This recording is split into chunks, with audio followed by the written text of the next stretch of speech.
11월 28일 금요일 하나님 말씀 여호수아 10장 1절부터 14절입니다. 말씀 좀 길지만 그래도 같이 읽겠습니다.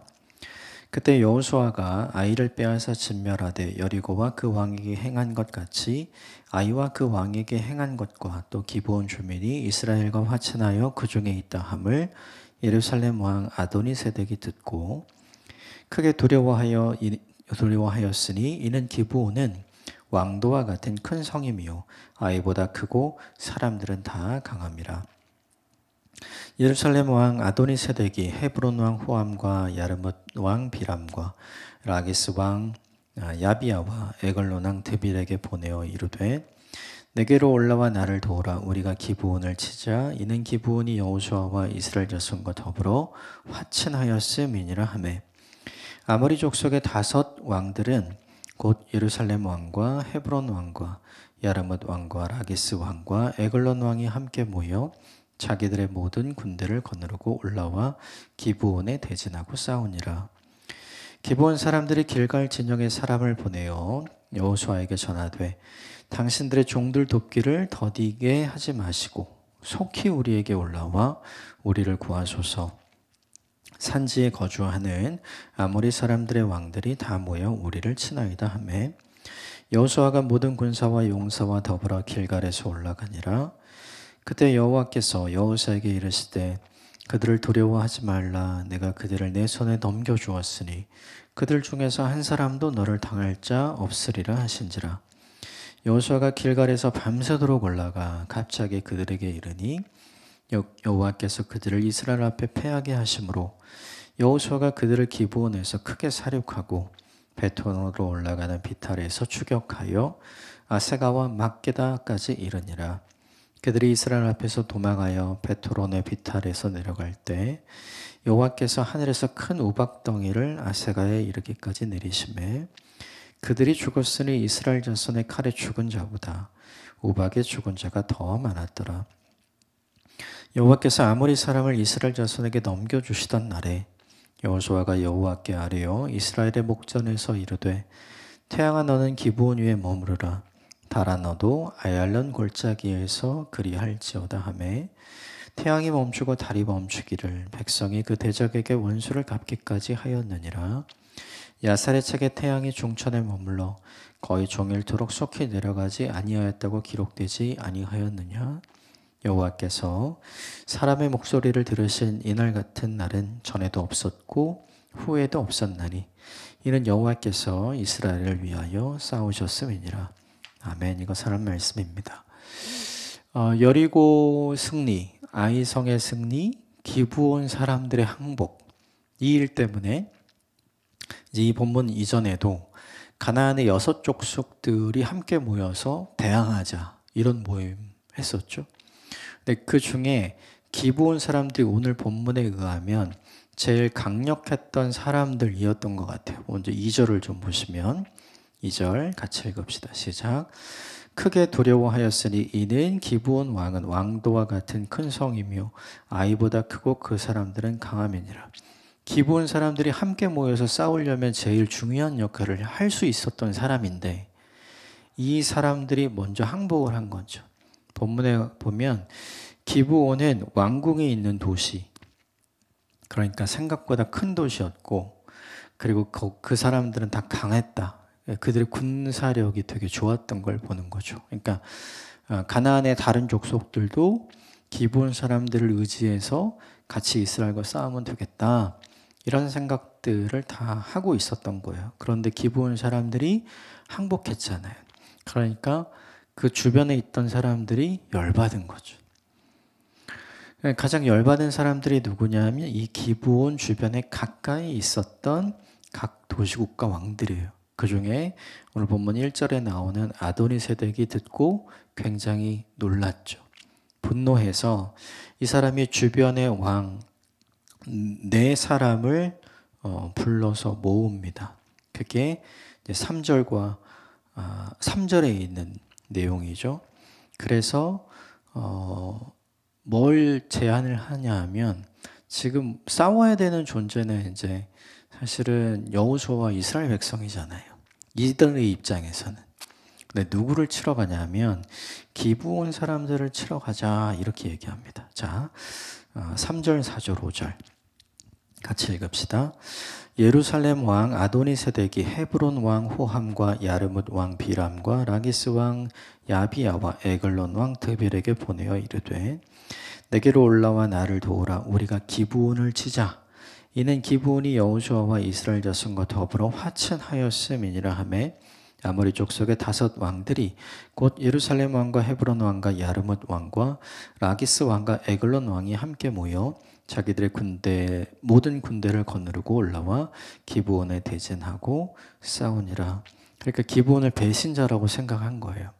그래서 이 사람들을 치자. 그래서 생각을 해보면 지금은 여호수아와 이스라엘이 두려워서 함께 뭉쳐서 여호수아와 이스라엘과 싸워야 돼요. 이 사람들 입장에서. 이 본문 이전에도 계속 그런 움직임이 있어 왔잖아요.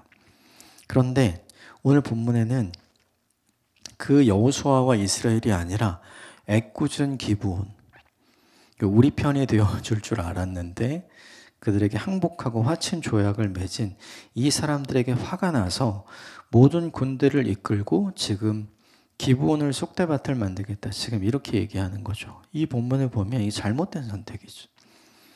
왜 이렇게 선택을 했는가를 생각해 보면 되게 간단해요. 감정이 이성을 마비시킨 거예요. 야, 얘네가 이럴 줄 몰랐어. 우리를 돕는다고 했는데, 우리를 도왔어야 하는데.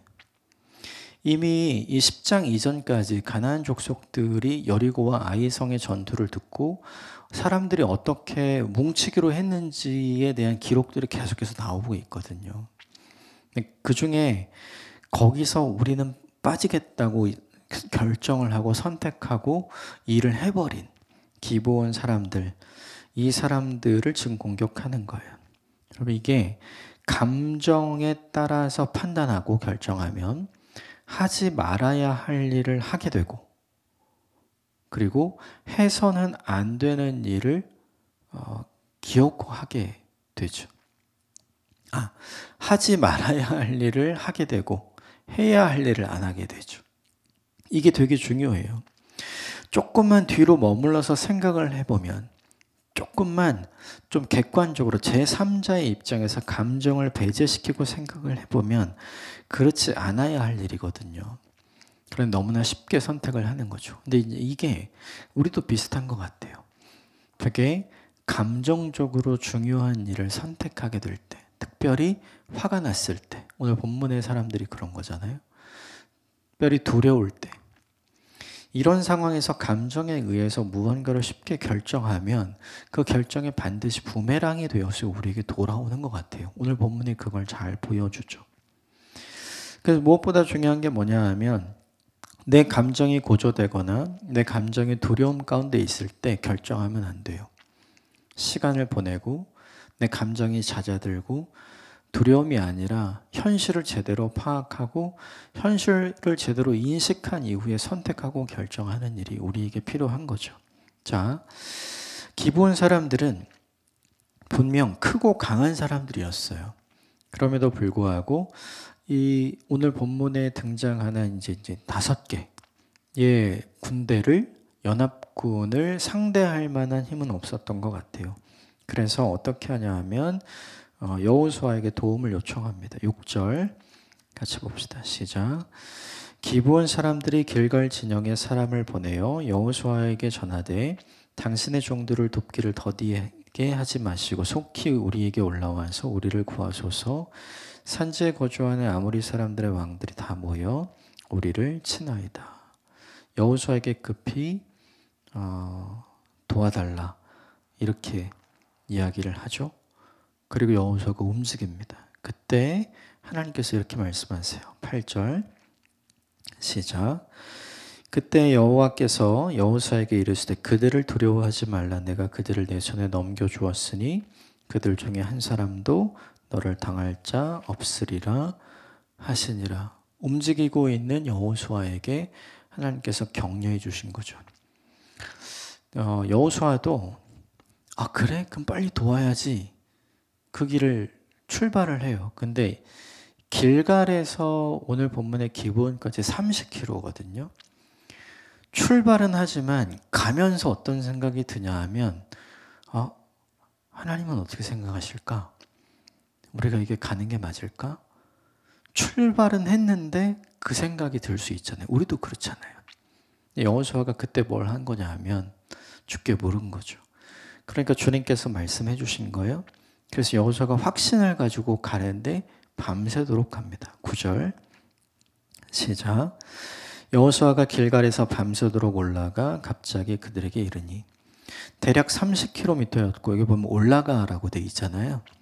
그래서 지금 사람들이 있었던 길갈에서 지금 기브온 사람들이 있는 곳 거기까지는 해발 고도가 대략 1000m 정도 차이가 납니다. 그러니까 이 30km가 전부 다 오르막이었던 거죠. 그 오르막을 밤새도록 올라가면 어떻게 될까요?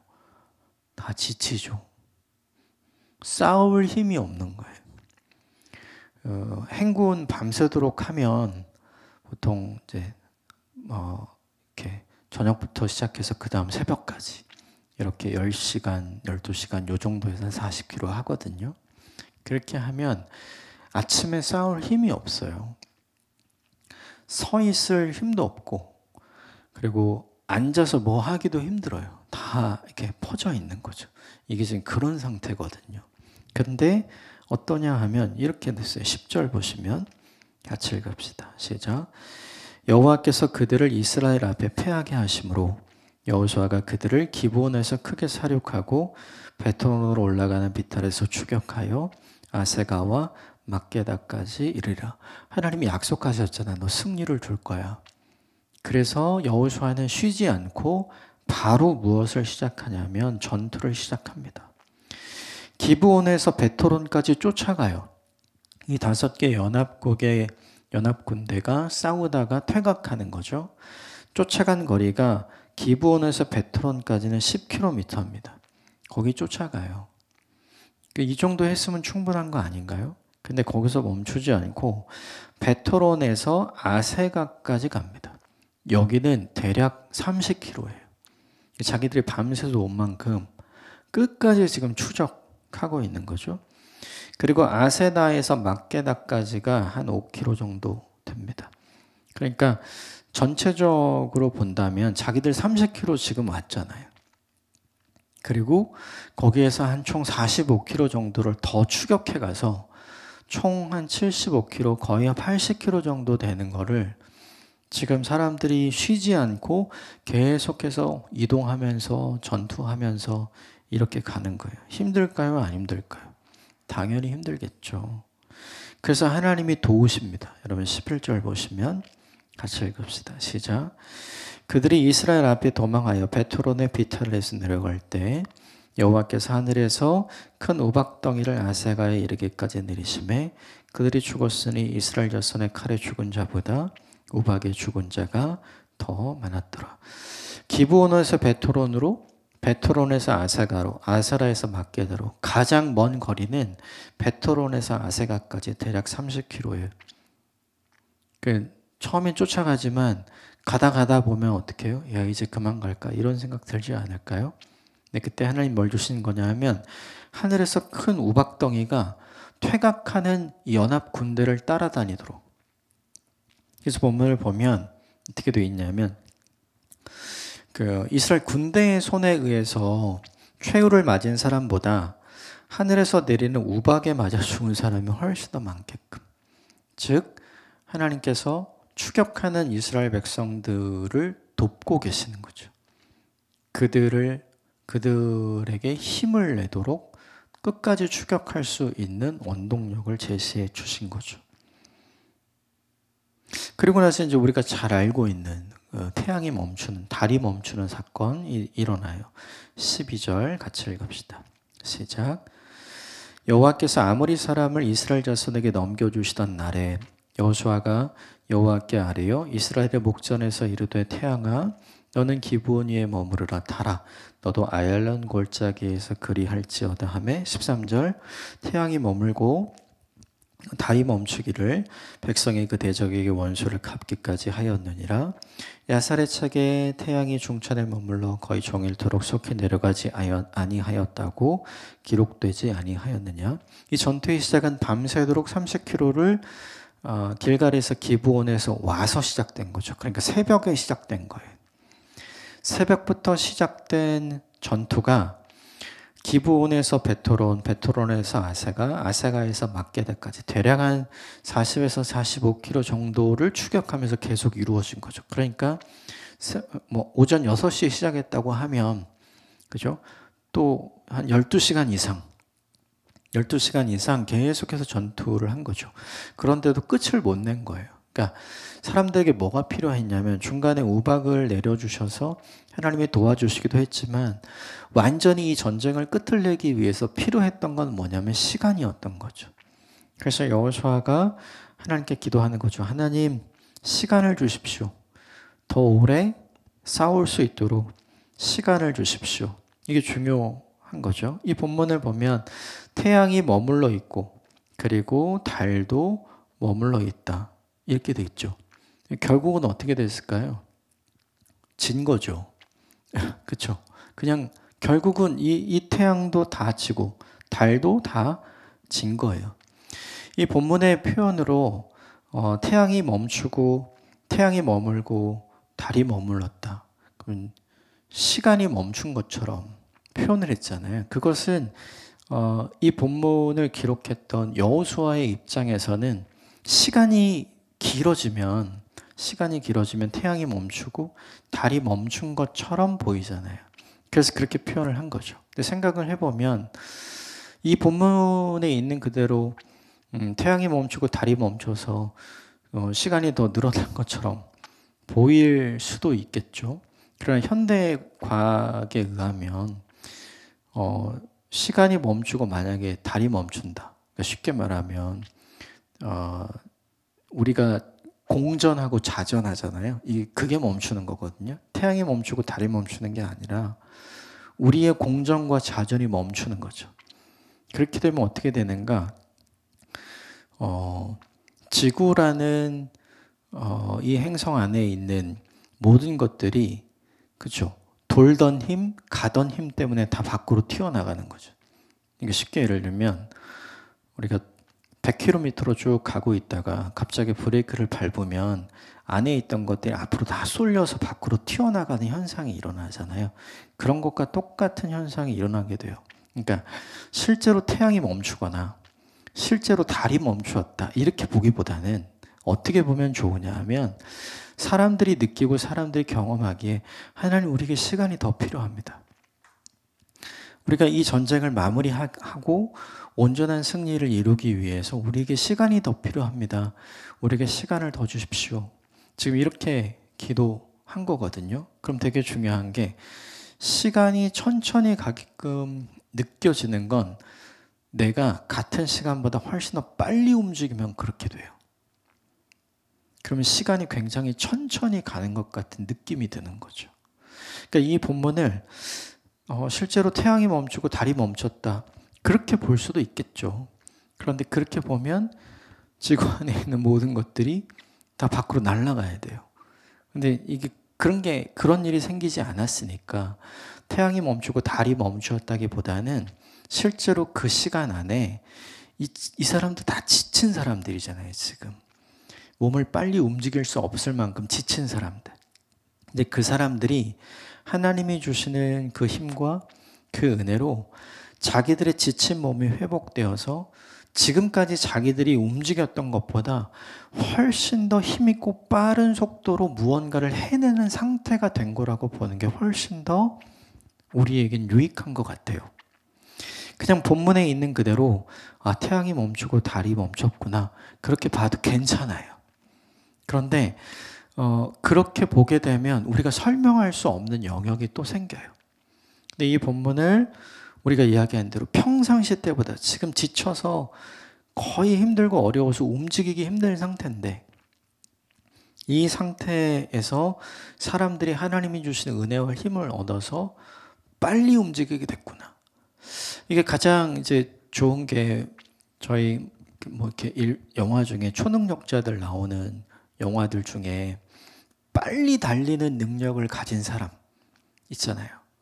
그래서 다른 사람들은 1초에 이렇게 움직인다면 이 사람은 1초 만에 저기까지 가 있잖아요. 그러니까 우리가 볼 때는 똑같은 1초인데 나는 요만큼 가 있고 저 사람은 저기 가 있으면 우리가 어떻게 볼 수 있냐면 나에게 있는 1초보다 그에게 있는 1초가 훨씬 더 긴 것처럼, 그래서 내가 1초 동안에 갈 수 있는 거리보다 그가 1초 동안에 갈 수 있는 거리가 훨씬 더 긴 것처럼 우리 눈엔 보이거든요. 근데 사실은 시간은 똑같은데 누가 빠른 거예요? 나보다 그 초능력자가 빠른 거잖아요, 영화 속에서. 그래서 총알도 날아가고 뭐 이런 거 다 바꿔놓고 좀 이렇게 물건도 막 던져오는데 방향도 다 달리 해놓고 이제 이런 영화적 장면들이 있잖아요. 이 본문을 그렇게 보는 게 훨씬 더 우리에게 이해할 수 있는, 합리적으로 이 본문을 바라볼 수 있는 방법인 것 같아요. 추격할 시간을 더 연장해 달라고, 시간이 더 필요하다고 요구하는 사람들에게 하나님께서 실제 시간을 늘려주셨다기보다는 지치고 힘들어 있고 움직일 수 없는, 빠르게 움직일 수 없는 이 사람들에게 하나님이 힘을 주시고 능력을 주시고 은혜를 주셔서 훨씬 더 빨리 짧은 시간 안에 무언가를 할 수 있게끔, 그래서 훨씬 더 오랜 시간을 자신들이 쓴 것처럼 느낄 수 있도록 하나님이 해주셨다고 보는 것이 이 본문을 합리적으로 볼 수 있는 그래도 좋은 방법이지 않나. 둘 중에 어떤 것을 해도 상관없는 것 같아요. 그냥 본문에 있는 그대로 태양이 멈추고 달이 멈추었다, 이렇게 봐도 전혀 상관없는 것 같아요. 나는 조금 더 생각을 해보면 하나님이 은혜 주셔서 지치고 힘들고 빨리 움직일 수 없는 사람들에게 같은 시간 안에 더 많은 일을 할 수 있도록 하나님의 은혜와 힘을 주셨구나, 이렇게 볼 수 있죠. 결국 이 본문의 결론은 이거예요. 14절 같이 읽읍시다. 시작. 여호와께서 사람의 목소리를 들으신 이 같은 날은 전에도 없었고 후에도 없었나니 이는 여호와께서 이스라엘을 위하여 싸우셨음이니라. 이 싸움도 누구의 싸움이래요? 이스라엘의 싸움이 아니라 하나님의 싸움이다. 그렇다면 생각해야죠. 하나님께서 왜 이렇게까지 추격하는 이스라엘 군대에게 다 힘 빠지고 지치고 이제 싸울 여력이 없는데 왜 그들에게 힘을 주시고 은혜를 주셔서 더 열심히 빠르게 이 일을 할 수 있도록 해주셨는가? 기브온을 위해서죠. 기브온 사람들 위해서. 그러면 생각해야죠. 기브온이 도대체 뭐라고요? 이 사람들 거짓말하고 속임수 쓰고 사기쳐서 그저 가짜 평화 조약 맺어서 지금 살아남은 사람들인데 그들이 뭐가 중요하다고 지금 이스라엘 백성들이 이 정도로 해야 돼요. 근데 그 정도로 하게끔 하나님 모든 상황을 열어주시죠. 이게 뭐냐 하면 기브온 사람들 하나님이 어떻게 보시는가? 그들도 내 백성으로 하나님이 받아주고 계신 거예요. 이게 되게 중요해요. 여러분, 이들을 죽이지 않고 살려야 한다고 이야기를 했을 때, 그죠? 여호수아는 그렇게 했어요. 그리고 족장들도 그렇게 해야 된다고 생각했죠. 근데 회중들은요, 그렇지 않았잖아요. 여호수아의 결정과 족장들의 결정을 회중들이 기뻐했을까요? 쉽게 받아들였을까요? 저들도 하나님이 선택하시고 하나님이 받아주신 사람들이야. 우린 저들과 함께 공존하고 같이 살아야 돼 라고 쉽게 받아들일 수 있었을까요? 그렇지 않았을 거예요. 근데 이 본문을 통해서 하나님께서 기브온 사람들을 어떻게 여겨주시는지 이 본문이 보여주는 거죠. 끝까지 기브온 사람들을 책임져 주시는 하나님, 그리고 끝까지 기브온 사람들을 책임지기 위해 지금 싸우고 있는 여호수아와 이스라엘 백성들을 보호해 주시고 힘을 주시고 능력 주시고 은혜 주시는 하나님, 그게 이 본문 속에서 딱 드러나게 되는 거죠. 그러면 되게 중요한 게 있어요. 이 본문 전체를 놓고 볼 때 왜 이 본문을 기록을 했을까 생각해 보면 하나님 입장에서 정직하게 고백하고 정직하게 회개하고 정직하게 하나님 앞에 돌아오는 자를 하나님이 어떻게 대하시는지를 이 본문이 보여주는 거예요. 왜 여호수아에 이 본문이 있을까요? 여호수아는 지금 아까 이 본문 읽기 전에 우리가 이번 주에 쭉 봤던 사람들 있잖아요. 함께 모여서 힘을 합쳐서 여호수아와 이스라엘을 하나님을 대적하고자 하는 하나님의 사람들이 있었잖아요. 그들이 마음을 바꾸면 하나님께서 어떻게 그들을 끝까지 책임져 주시고 보호해 주시는지 지금 샘플을 보여주는 거예요. 이 본문의 핵심 역할은, 이 본문의 위치는 바로 그런 것이죠. 그러므로 이 본문이 우리에게 주는 메시지가 있다면 이것이에요. 하나님 앞에 돌아온 자는 중요하지 않은 자가 없어요. 하나님의 백성이 된 자는 하나님께 중요하지 않은 사람이 없습니다. 그래서 끝까지 보호하고 끝까지 책임져 주시는 거죠. 이걸 통해서 누가 제일 많이 바뀌었을까요? 이스라엘의 회중들. 그죠? 동의하지 않았던 그 이스라엘의 회중들. 그 사람들이 제일 많이 바뀌고요. 누가 제일 감동했을까요? 돌아온 기브온 사람들. 제일 감동했겠죠. 하나님은 우리의 생각보다 크고 깊고 넓어요. 그 하나님에 대해 오해하지 않았으면 좋겠고 하나님의 은혜를 깊이 누른 오늘 하루가 되었으면 좋겠습니다. 함께 기도하겠습니다.